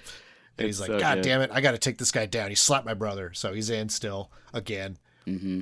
Then he goes back to, I keep wanting to call him Sandbagger. It's Speedbagger. Speedbagger. And he's like, hey, I'm not going to tell you the thing that's really going on again. I'm just going to appeal to you based off nothing. And he's like, get out of here. And then they cut outside as he's leaving, and there's a fruit cart there. Yeah. And who's there but Bullwinkle? Oh, man. And this is the most hilariously menacing bite of an apple I've ever seen in my life. Yes, it's so close. That's what I mean. This movie's not entertaining to watch, but they're so close at certain points to getting like, yes, like make it wild and make these crazy choices that we watch these movies for. Like, you know, like we watch this. It's a competent, well-made thing. It would not be fun, I don't think, to watch in a group because it's just like, it's just sort of joyless. They needed more shit like him just menacingly chewing on that apple because they linger on it for a little bit. He takes him. He's like. He like rips him as tough as he can, ripping a piece of this healthy, delicious snack. And then he's like just sitting there chewing on it. Like, I got you now, you son of a bitch. And this apple I've got as well. Yeah, I also have this apple. Wow, this is surprisingly pleasant. I wasn't expecting. I was just here to kill time and look busy, but. Is this a Honeycrisp? I think it might be. I think this is. Juicy this at this time of year? Usually they're a little mealy. But Bullwinkle is okay with a mealy apple sometimes. Yeah. You know what? Maybe I'll let Corey Haim go off this time. No, I'm not. I'm still racist and jealous. Sorry, I got into the apple for a little while. Yeah, that's right. My head is clear now. I didn't let the delights of the world poison my hatefulness. He goes back, obviously, and tells Gary Lee that Corey Haim has a black friend, which they all knew, but I think it's that he's still seeing him. That's like sus. So Gary Lee's like, hey, Griffin, man, some of the guys, they don't think you're as like hardcore as you need to be. You need to be a little, show them a little more enthusiasm. He's like, yeah, I could do that. I could be enthusiastic.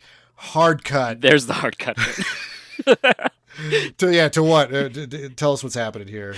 They're all circled around and skating as fast as they can, and Speedbagger's in the center. Clearly, it's Speedbagger. It's obviously Speedbagger. And he has a bag on his head, and it's so obviously Speedbagger that even his cries of pain, you're like, that's Speedbagger.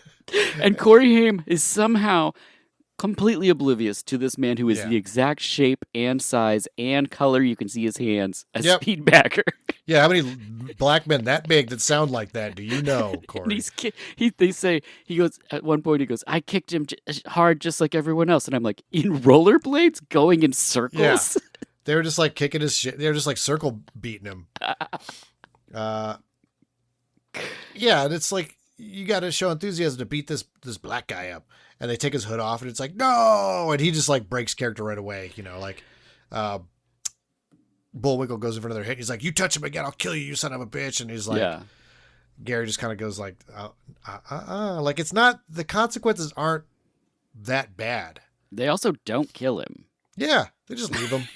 Which, like, previously he killed the guy that was competing to be in the Rollerboys. Yeah, who was he's like, you're not going to kill this like based on your ideology. This is your ideology, not mine. I feel like you should kill this guy.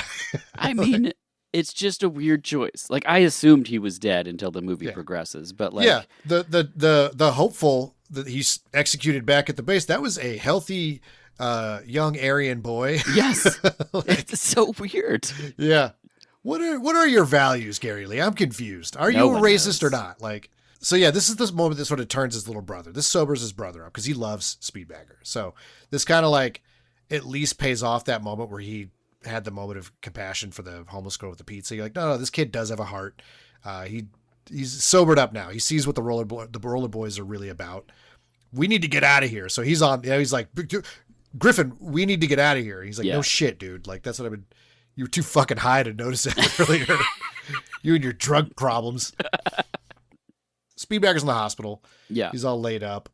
So they have hospitals, so the world's really not that bad. Yeah, either. He's like fully like, I guess has insurance or something. He's like well taken care of. He's like hooked to a machine. Seriously. Yeah. They're not sparing any expense to save this like destitute old black man. Like in some ways this world seems better than the one we have now. Yes.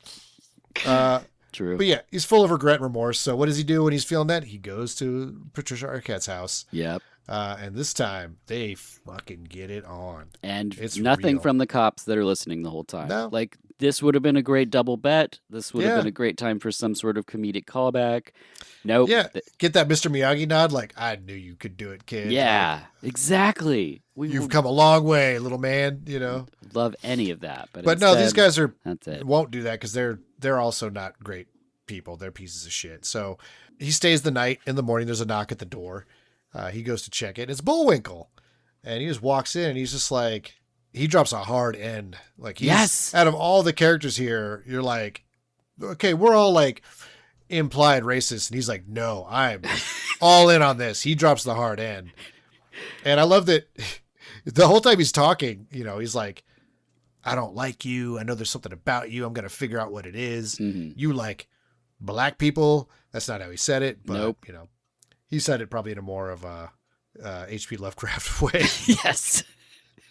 But her badge is sitting right on the table, the end Right table next to next him. to the chair, and he's like sitting next to it, and Corey Haim is looking at it like, I hope he doesn't see that badge. Then he like puts his hand on it to stand up. He's like, wait a minute. And then he just jumps right to "You're both cops," which You're I both was like, cops. Yeah. I wouldn't have made that leap. I would have been like, "What's this?" One of you is, what's going on here? Like, It's gonna have identification on it, right? Like on the Right. other side or something. Like yeah, you would something say, like it's not just a prop. yeah, It could have been like, no, man, she dresses as a cowboy. She knows she's got a cop Yeah. costume in there. I killed a cop the other day. and I took that his off their badge. corpse. It's pretty Like, cool. I was going to give it to Gary Lee myself. You should give it to him. You should. He would love it. But he pulls a gun on him, and then the van goons bust in and just headshot him. I just had a thought. So he goes to her house. He's wearing blades. Like, Yeah. getting your pants off in a situation like that is sometimes, tricky enough to slow down the passion in the moment. But Yeah. getting blades off, He too. had to deblade to get it on. Or he didn't keep them on because his pants had to come off. Yeah. Because we've seen from earlier shots, those pants are tucked into the blades. Because he could go like just shin, but no, because she took his underwear off last time. That's Yeah. not coming out. I mean, Yeah, he's like, mind if I take my blades off while I'm over here? just a second. Did She's you like, bring oh my some God, shoes or something? Like, I don't the know, smell is those atrocious. stinky dogs just out. Gonna need you to wash those. Yeah. That would be a funny thing that, like, in this world, if just everybody blade, there's just like a special little like foot bath that everybody has around. It's like a bedpan. Yeah. You know what would have been great too is if the doctor rollerbladed in when Speedbagger's in the hospital. Dude, absolutely. The world should be blading. Like, what? Come up with a reason for it. The roads are bad, so you got to blade everywhere. Like, you can't even ride a bike. It's like there should be a reason why these jerk offs are blading around everywhere. But yeah, right before he gets smoked, the two cops come in. They're like, "Put it down, man." He's like, "Wait a minute, I recognize you," and it's pretty clear to us where he recognizes them from. Yeah. They're the two guys that set the fire at the drug house Mm-hmm. that were disguised as B-13 thugs.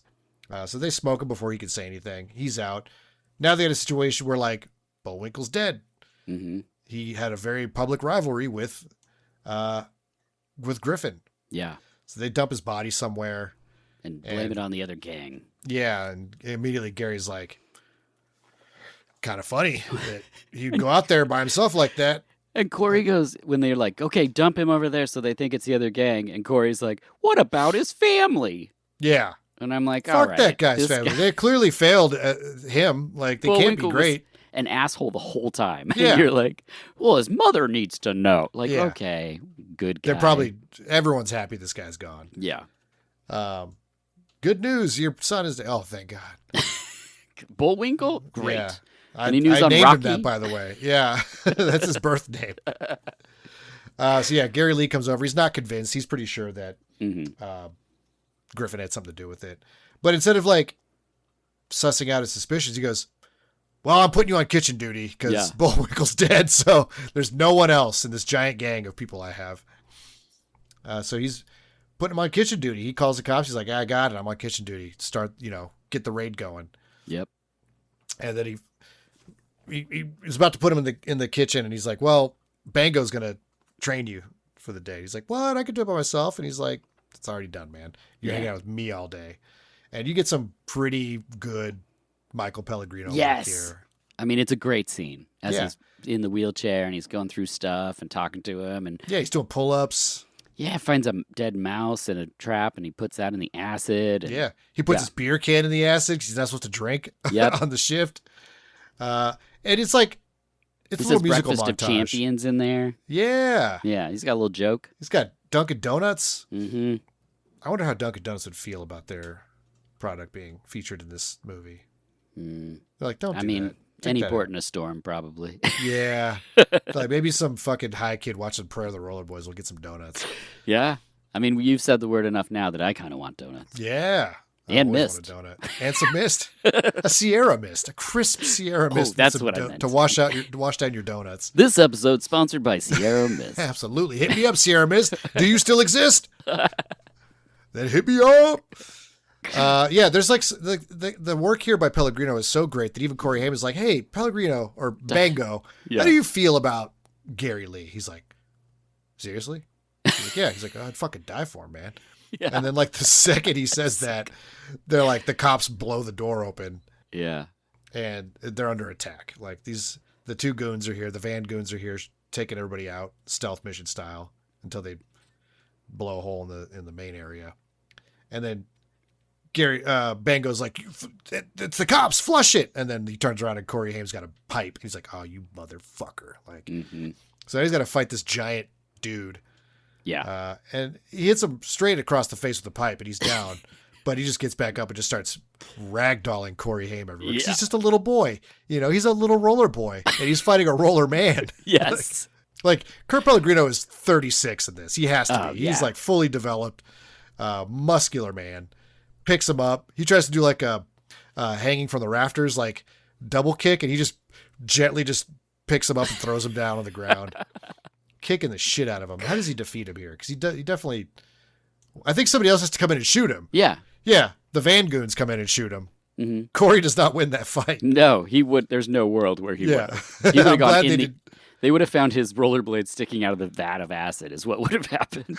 Just fucking wood chipper from Fargo style. Yes. Just like one of them spinning still. Yes. And so the van goons show up and then it's their double cross. They're like, we're actually in it for our money. Mm-hmm. And then they get shot. This is like a comedy of errors here. It's Patricia just like one after Arquette another. has like an auto shotgun. She just like annihilates them. It's awesome. And then, Jaworski comes in. He's like, I always knew those guys were up to something. They were up to something. And Corey was like, you use me to figure it out? He's like, sorry, kid.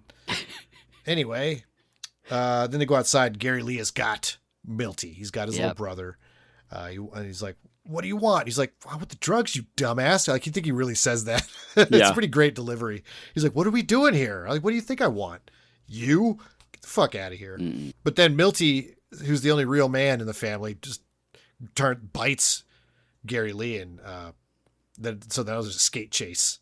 Yes. Now we get the epic skate chase because there's been too much shooting and interesting things happening. We've got to go back to rollerblading. It's called Prayer of the Rollerboys. If you don't end this on a skate chase, on a blade off.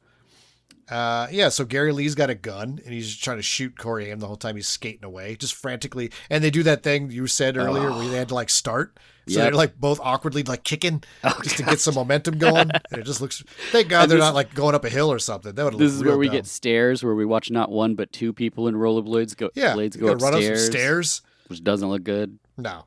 This is resolved pretty non-rollerbladey. Like there's like a old storage area with some like filing cabinets. He's pushing them down on him, but he doesn't use his skates to push him down, and he's not trapping his skates in it. It's just like, I got to move this heavy thing.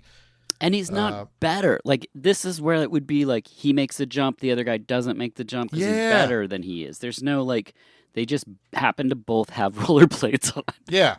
They're just like really handicapping themselves in this otherwise very straightforward foot chase. Pretty much normal, yeah.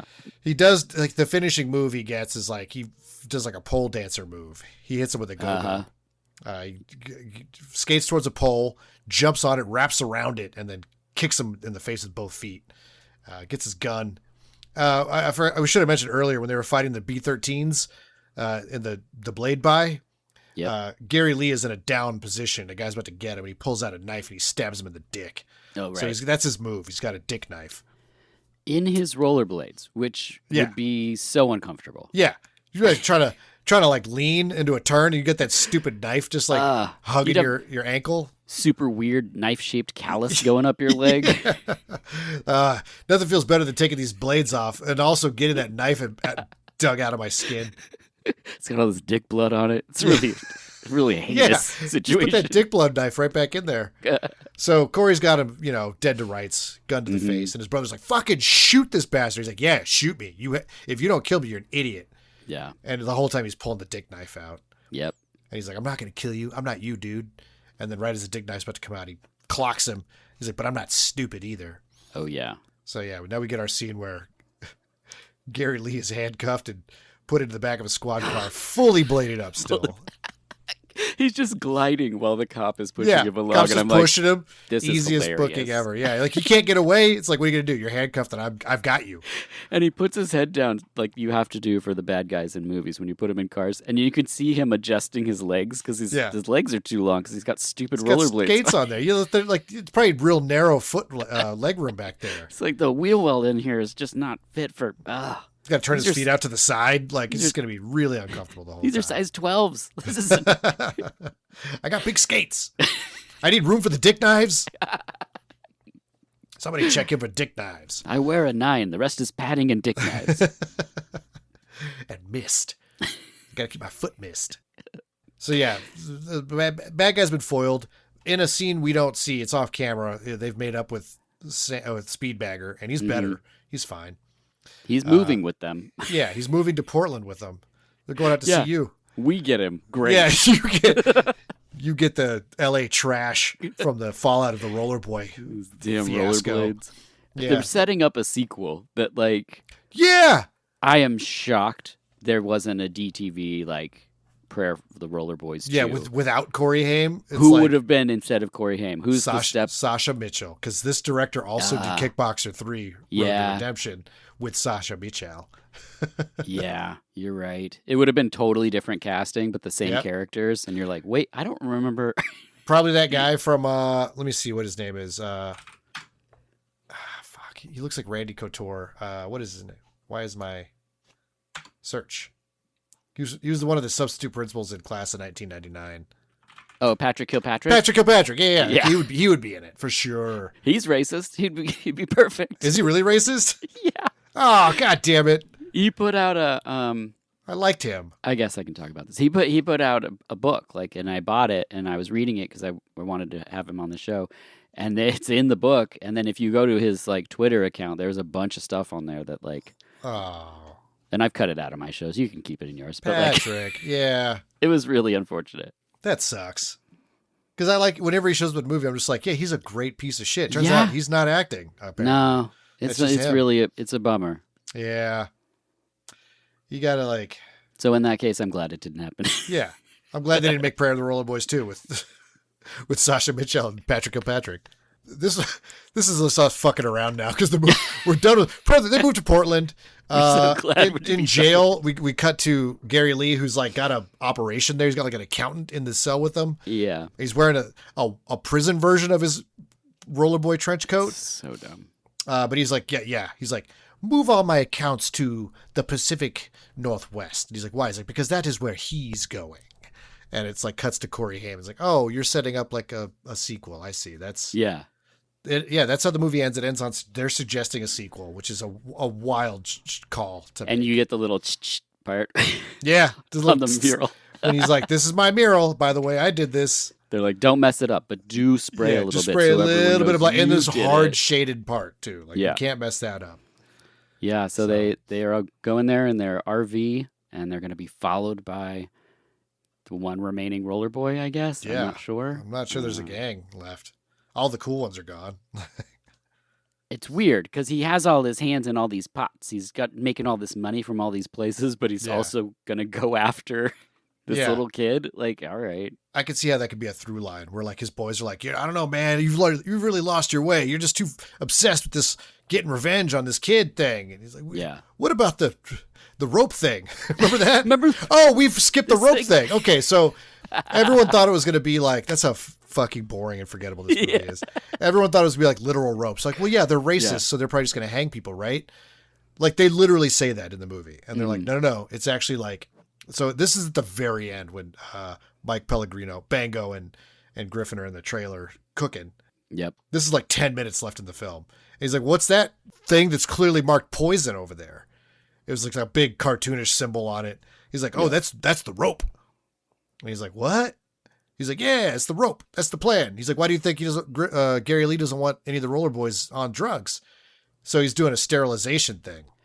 So all the undesirables the kind of people that would do drugs are being sterilized by mist.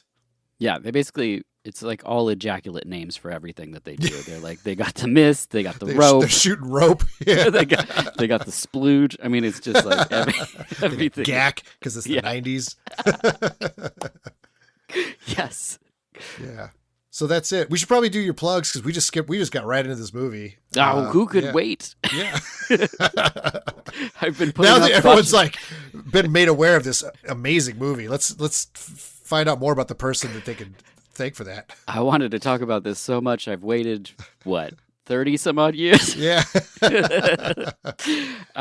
Plugs. Yeah. Well, I have a podcast called VHUS Podcast. That's VHUS Podcast. Zach comes on and we talk about the work of H.P. Lovecraft. Yeah, it's my favorite thing to do. We fell into it and we're sticking with it. Zach's also a part of the Action Draft Squad with Sean Baby and Brockway. Yeah. My second favorite thing to do. Yes, that was. No, they're both fun. my favorite thing to do. Somehow, it's yeah. There might be a sequel to that episode in the works, so people stay tuned. It's become one of our most popular episodes of all time. So that's pretty awesome. Star-studded cast, and me.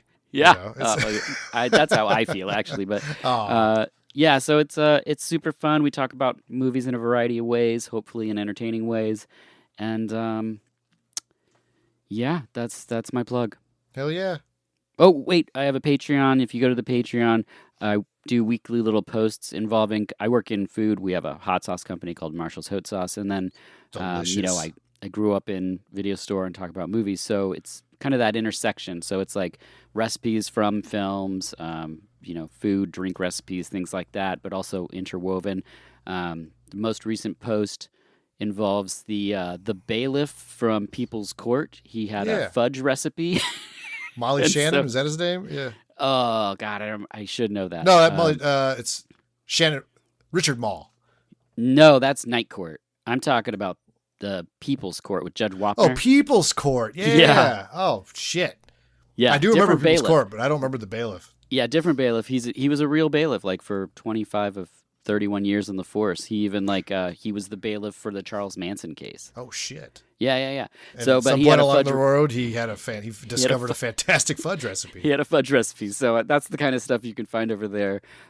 It's just mindless, goofy fun is basically what I want to do. But people like to support creatives, and so I wanted to do something that wasn't more of the podcast because people have a limited amount of time to listen each week, and there's great podcasts between this one and the Dog Zone, and so I love it. We're just all like we're a little community now. We're all like just leeching off of each other's we just want to hang out and have fun. Yeah, I just want to talk about goofy shit with my friends, and then hopefully somebody will find that entertaining. Brockway moved to Portland, and just last week Sean Baby, Brockway, Bad Candy Mark, Timmy, and me all went and saw Furious. Yeah. And I was like sitting in the theater in this row, and I'm like, whoa, this is like a murderer's row of like, it's going to be amazing if none of us say anything funny during this film. That just makes me super jealous. I'm out here, right? Colorado, not doing that. Not hanging out with cool dudes watching Furious. Yeah. I don't even smoke weed. What am I doing here? Yeah, seriously. I mean, I think that about Portland too. Is I'm like, it's just wasted on me. All these weed stores is wasted on me. Plus, I'm married now. I'm not in the strip club, so I'm not. So that's probably a great place for me. Yeah, what am I doing here? You got to be out here. Yeah, you could be swinging on the pole like Corey. Yeah, I'll do a roller boy. Who in the audience thinks they've got the moves? I'm like, well, you guys don't have no idea what you just unleashed. It's audition night. I knew I brought these blades out. I knew it'd pay off. Everyone's got a signature thing, and this guy's just in rollerblades. That's it. Nothing else. Nah, I've seen weirder. It's